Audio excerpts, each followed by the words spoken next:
Okay, we're getting ready to do part 2 here. Yeah, give me the intro movie again.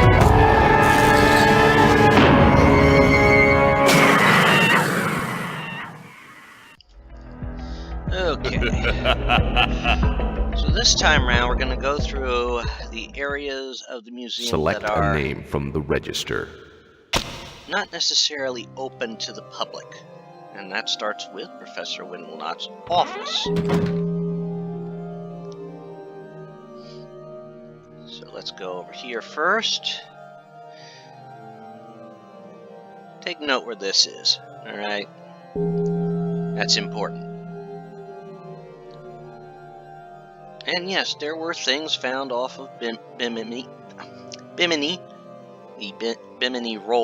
Road, which has been often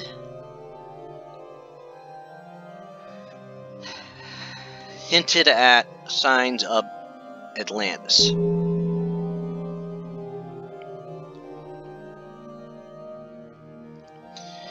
Okay, we have some things here. Let's see, anything, nothing in there. Look at that. Something wrong with the phone there. It's disconnected.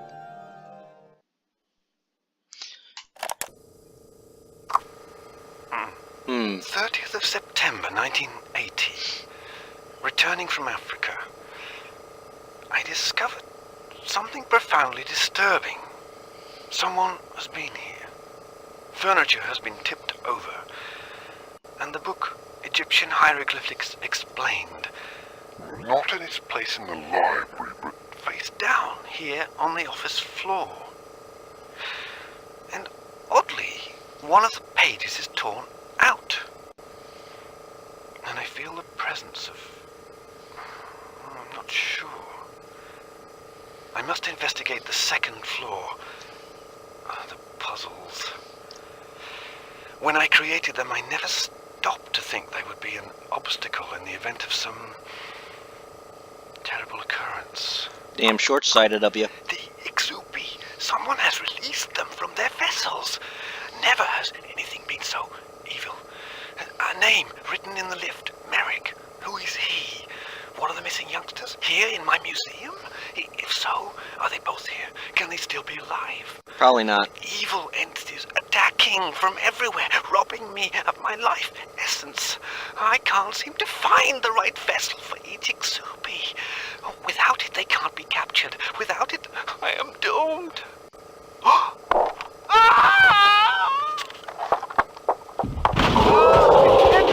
Get back! Get out of my museum! Oh, I wish I never brought you here.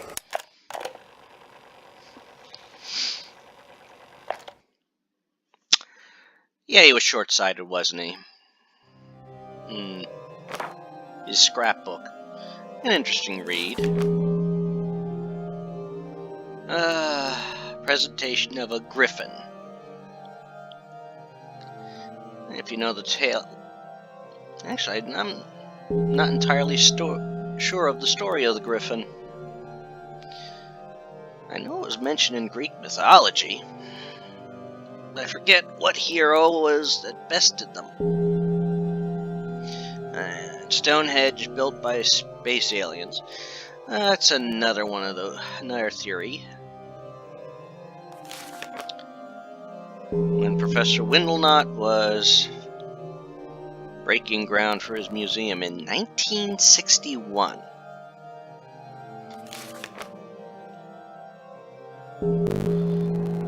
In 1970, the museum is delayed. Mainly because he wanted an outside contract and people didn't like that.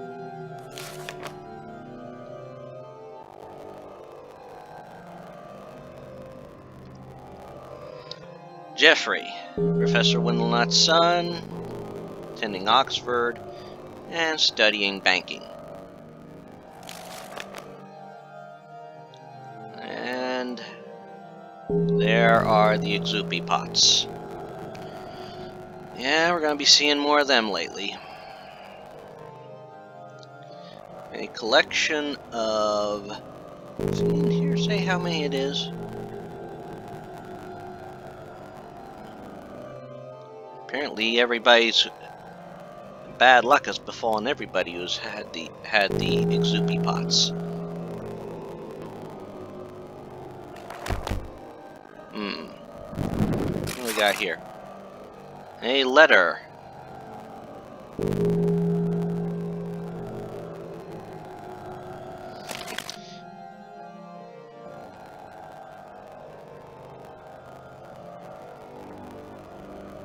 From his estranged wife. Sounds like a bitch. Ah! Now, this is one of 2 Ixupi pot pieces that you're going to find always in the same location. Well, the lid you'll always find in that drawer. And this is to the pot for the ash Ixupi.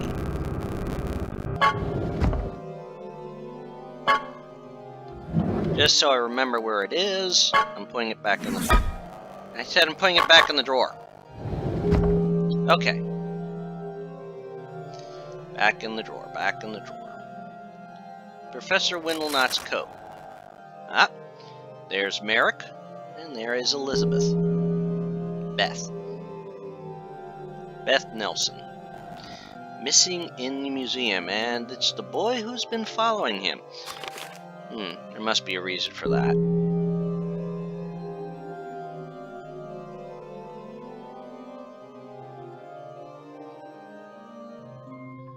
Uh-oh. That's the Ixupi music. And it just so happened it is the very Ixupi I just mentioned. The Ash Ixupi. Ashes in the fireplace. I think he's in there.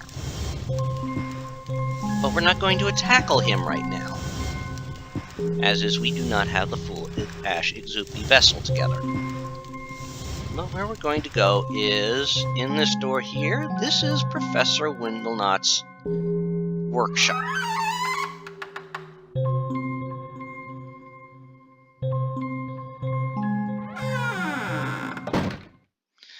This room is relatively safe.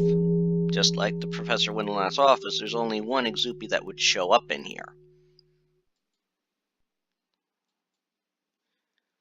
Don't let the bones throw you.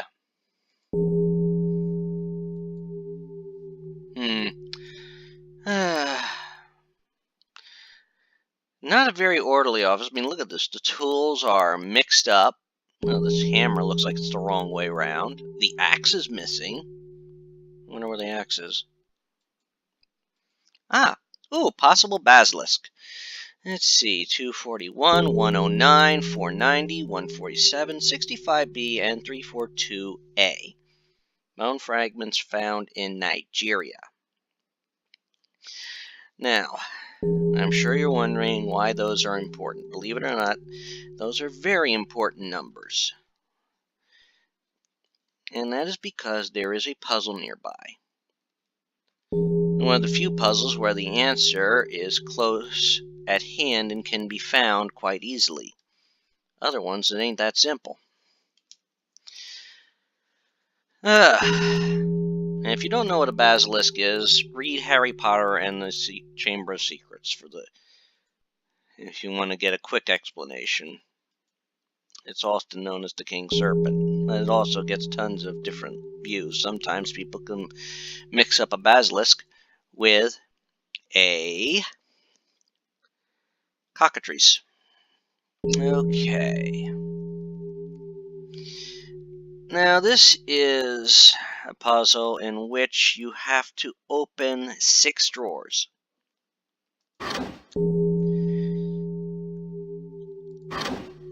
And it is either often the drawers that are marked or the ones that were unmarked.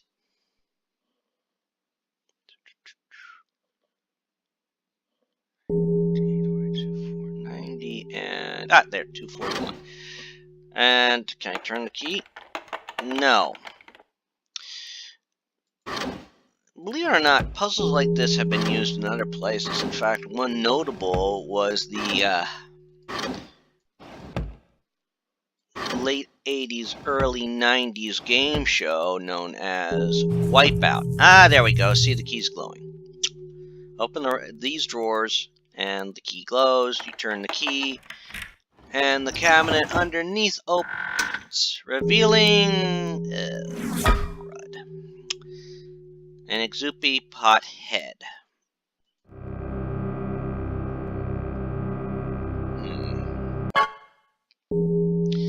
I'm not entirely sure which one this is.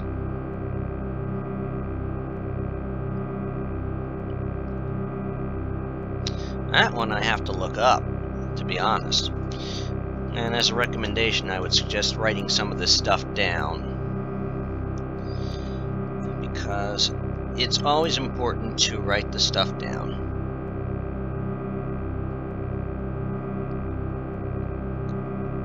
Because you never know where you're going to find something else.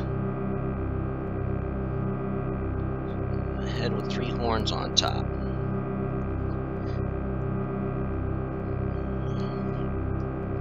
I would recommend always saving the locations, because if you don't know where something is, you can always go back to it.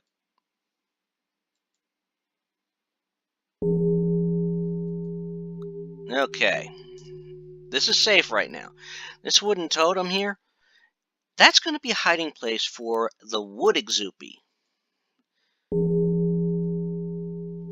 Room stays relatively safe, though. Now, last place to go.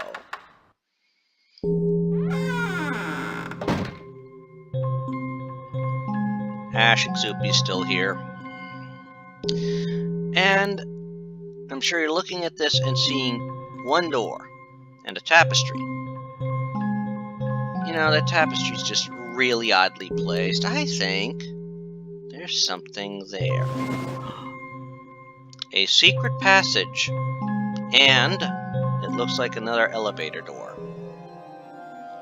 1, 2, 3.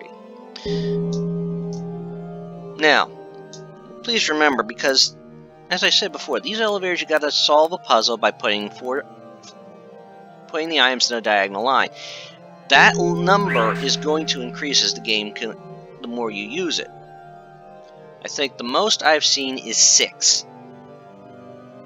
So, this is trickier. 2 blocks, we can't go around them. Oh, good, that puts that one into place. Let's see, can we? Ah, well, that answers that one. 1, okay. Well, you know. It was simple. You never know, because you never know what the buttons are going to do. And now...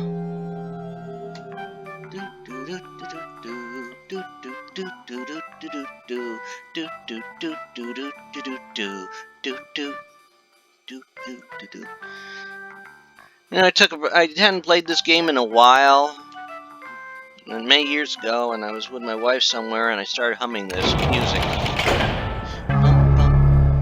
Bum bum ba-dum, ba-dum, ba-dum. Boom boom boom ba-dum, ba-dum, bum bum bum ba-dum, ba-dum, bum bum bum ba-dum, bum bum bum bum bum ba-bum. Okay. And here we have Professor Windlenot's bedroom.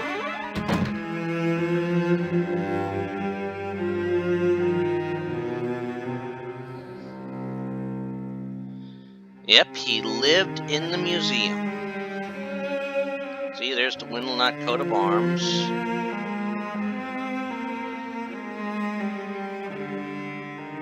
Can't open that chest. Very sad music, isn't it? Somber music. The man who is alone.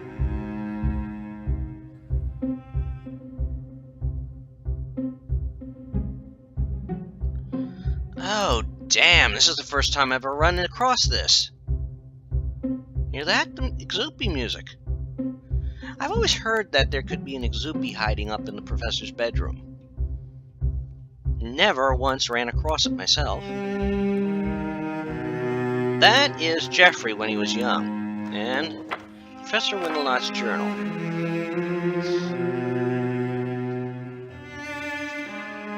So he started this diary when Jeffrey was 4, so this would probably put Jeffrey at his birth year in 1955.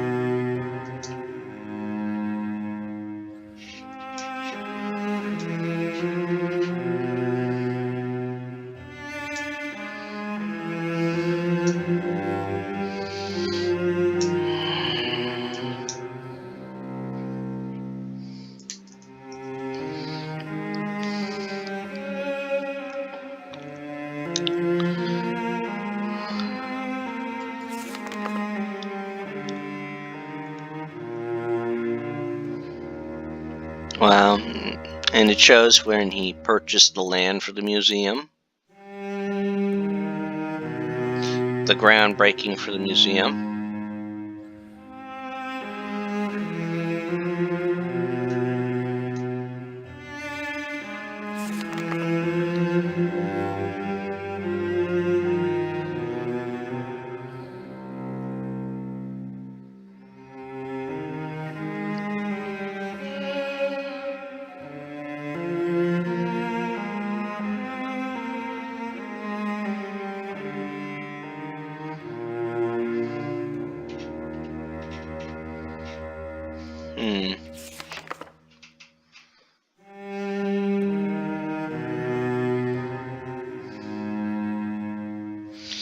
And as you can see, as the letters progress, days progress, he had problems.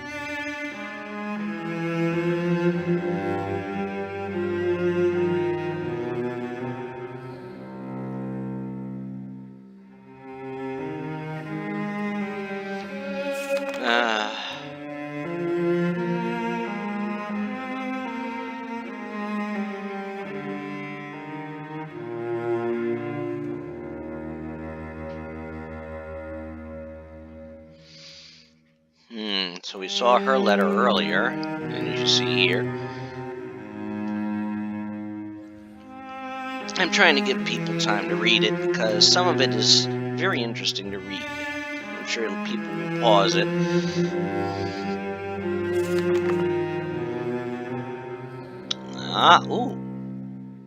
He's having a hard time getting up in the morning, and I had a clock added to the tower observatory. I have set it to wake me up every morning at 5:30 a.m.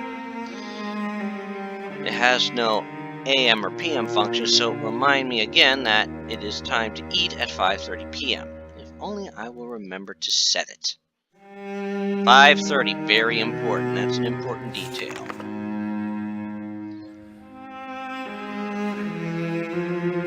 First completed exhibit, The Mysteries of the Deep, very farther down in the museum.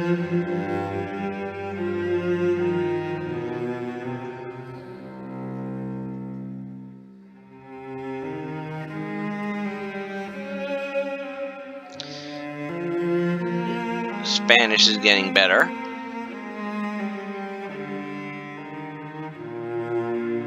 Here's when the clock chimed at 3:15 a.m., the opposite of my 3:15 p.m. tea time. I was so excited that instead of going back to sleep, I got up and began writing to the authorities in Lima. I think this was about... Yes, this was when he first heard about the Ixupi pots. February 27, 1974.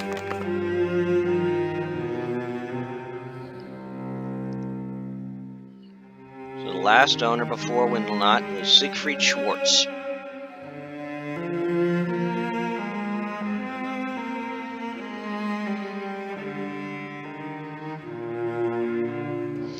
The legend revolves around demon spirits that are imprisoned in the pottery vessels, and I am now in possession of. Now, Mr. Schwartz was rumored to have been killed by the spirits, and the vessels were so feared that the story made its way into Mexico. I was about to open one of them to investigate, but the Mexican workers panicked and threatened to leave.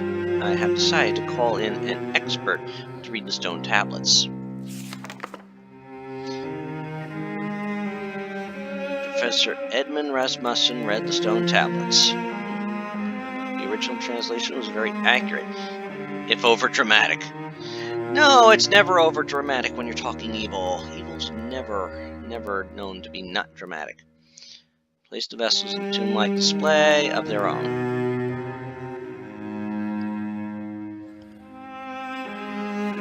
And the Mexicans left. Would someone break the seals?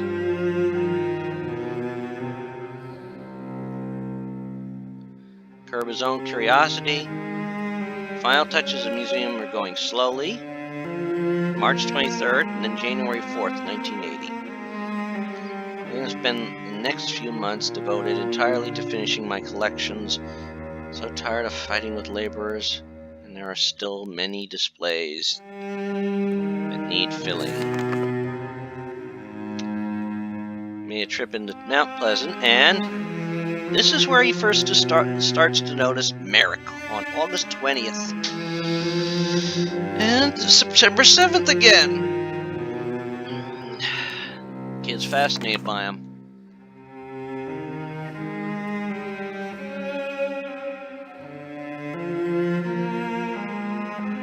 Father was a new professor at the university.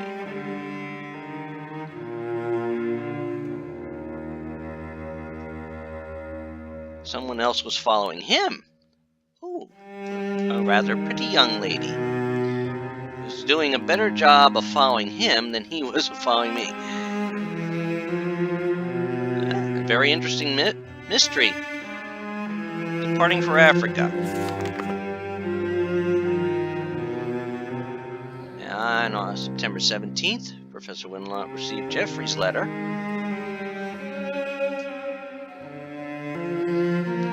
Used just the right words. After so long a time, words are very important. Some face-to-face with the young man working at the bookstore. Asked several questions about the museum. So now we know how the two came to the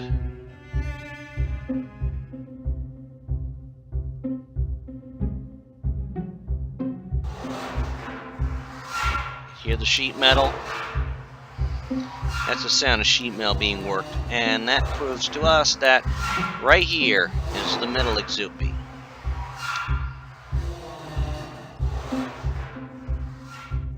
Let's step away from that right now. The cupboard, or wardrobe.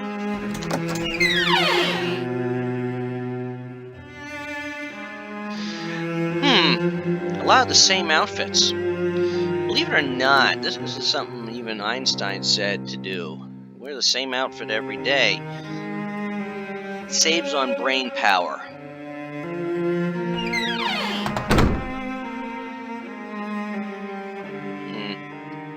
Not so much of a view there, is it? Here is the clock. Notice it's at 5:30. See the drag? That head is out. There's a reason for that. Turn the dial and everything spins around. And at 12. Turn it around again. And it stops at 3:17. Let's turn it again.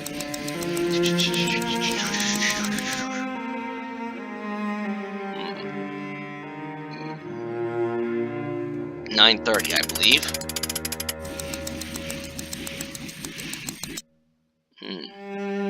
All right.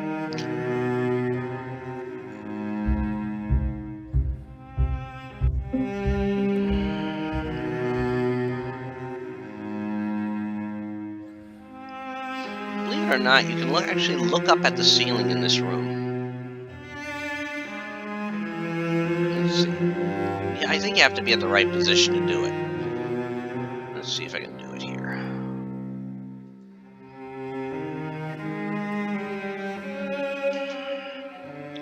Nope, that's not it. That's not it either. I think that metal Ixupi wants me to get near it so it can attack. But I'm not doing that. That's a foolhardy mission.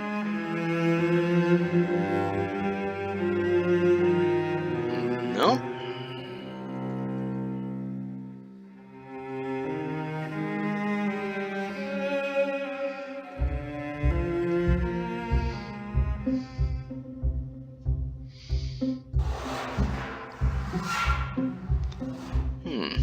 I can't seem to do it.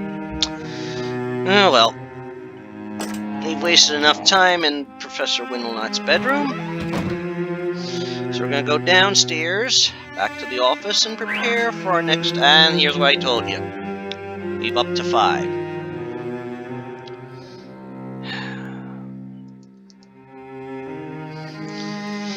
Okay. Oh, this is a little trickier now.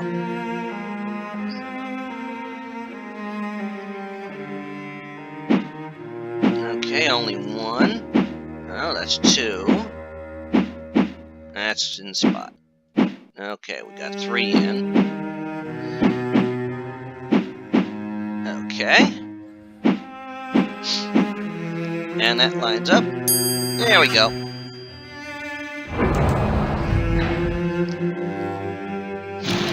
So that was the third one of those we did, and it's at 5 there.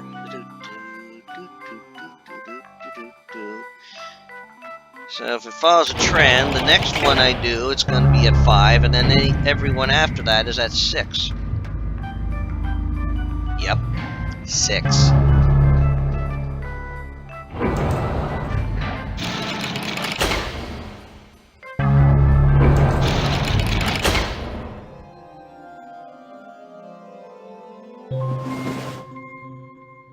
Now we turn around here. And when next one, we will be going into the museum proper. And then also jumping into the next couple of rooms. I think what we'll do is we'll look at the library next. And I have my reasons for my craziness on that one. So we'll just save it right here.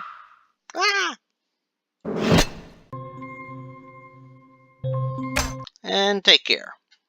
Hope you enjoy. Bye.